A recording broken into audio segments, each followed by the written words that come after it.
Bright Machines is a software-defined manufacturing company. So we use robotics, AI, and manufacture these AI servers in a fully automated, high-performance, high-quality way. And to shift from a manual process to a fully automated robotics, AI-enabled process is quite difficult. We've been doing this for almost 8 years. We have built quite a bit of IP in terms of the robotics and the AI and the data lake and that full feedback loop that continues to make these processes better over time.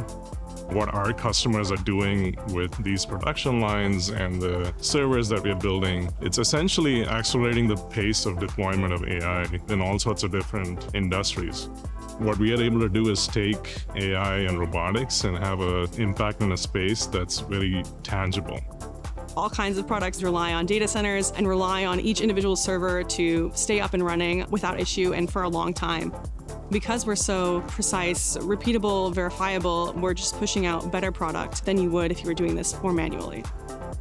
The biggest challenge of all of this is that it needs to be done faster. So everything needs to be super quick, needs to be done with quality, and it also needs to be able to be reproducible, meaning that we need to be able to reuse some of the tools that we have here, and Beckhoff gives you various tools to do that. Everything that we want to have real-time connection with, like sensors, motors, RFIDs, all of this is connected through the EtherCAT network.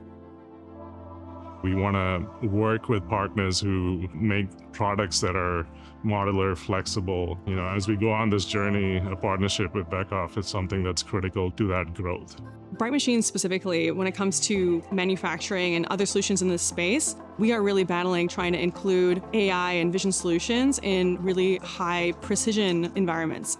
So we're operating on the order of like 75 microns when we're doing some of our pick and place operations. When it comes to designing the vision system, there are a lot of challenges, basically just variability. Variability in the parts that we're assembling with, variability in the environment we're assembling in, variability and like stress on our mechanical components and their tolerances to that. Let's say I want to add this new screwdriver. Okay, I will just copy and paste and put it there. And I can just reuse the one that I already have, just change some small stuff, and it's ready to go. And everything works fine. I find it very cool to be able to use EtherCAT, this single line bus, field bus that gives you safety, gives you I/O, gives you motors, all of that. The fact that we are moving from LLMs to actual physical things, that gives me a lot of hope. I would like to see some AI modeling in a 6-arm robot, how it thinks, how it actually returns home. We're basically building where AI lives. So we're doing this physical part, and not only that, we can also build servers for apps, for software to live, for the internet basically. We can help you grow, and we can help the world to continue on this technological advancement. Working at the intersection of physical AI, robotics, and manufacturing is pretty exciting. There's a sort of high level of conviction in what we're doing from an impact standpoint. The folks at Bright are really excited about making a difference.